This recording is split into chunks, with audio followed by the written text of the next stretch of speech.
Hey guys, this is RJ Bell breaking down the New York Jets at the Chicago Bears. We've got four clear factors and then an X factor to look at in this game. First up, the Jets have done very well as a road team. They've covered 10 of 13 on the road. Let's put a positive in the column for the Jets. Number two, the Jets are off playing the Pittsburgh Steelers. And to me, that's always a negative. I'm a Steelers fan. I watch that team closely. And the next week, teams typically have a little bit of trouble. They underperform.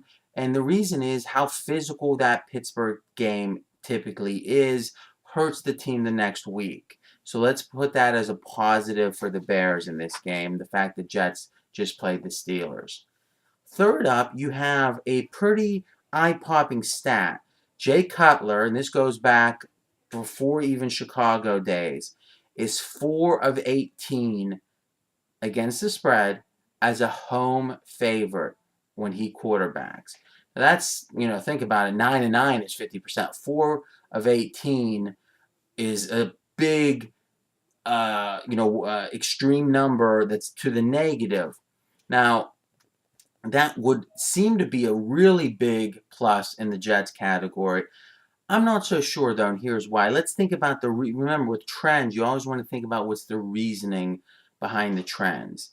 And in this case, I think the reasoning is Cutler, his intangibles are such that he's not the type to take a big underdog seriously. If he's a 7-point, 10-point favorite, he's the type that's maybe just going to do enough to win. And that's my assessment of him.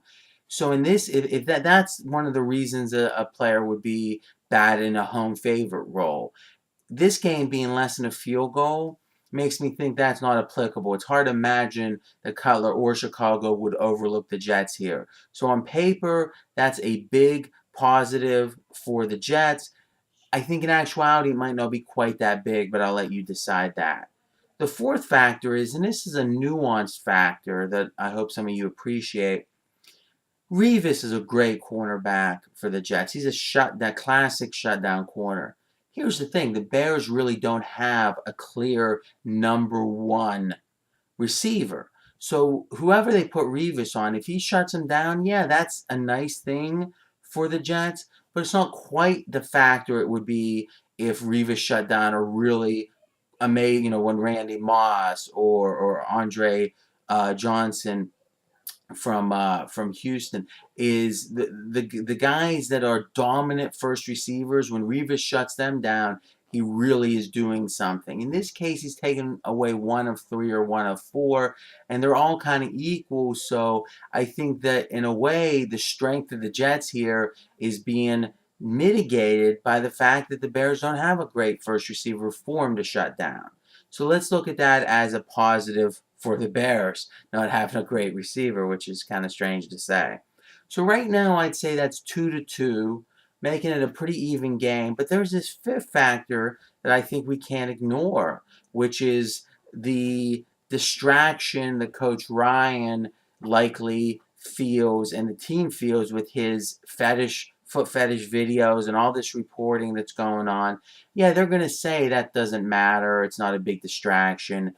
But let's be honest, is worst case it's neutral or a small distraction, and it could be even more. And to me, that's probably the tiebreaker for me to lean Chicago here.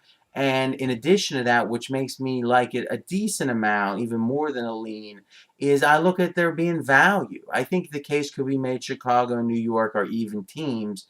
If so, Chicago would be a 3-point favorite at home. The fact that you can take Chicago and lay less than 3 makes me think there's some pretty good value, and that's what I'm recommending. Now, real quick, speaking of recommendations, Marco D'Angelo has his one and only game of the year in the NFL on Sunday. This is a guy, when he fires a game of the year, it is a real, true, genuine, huge play, and it's hard to get huge play from a proven winner. That's a rare thing. But that's what you have with Marco, and that's what you can get if you follow this game of the year. I'm playing it, and you can play it too at pregamepros.com. Be back later with more videos.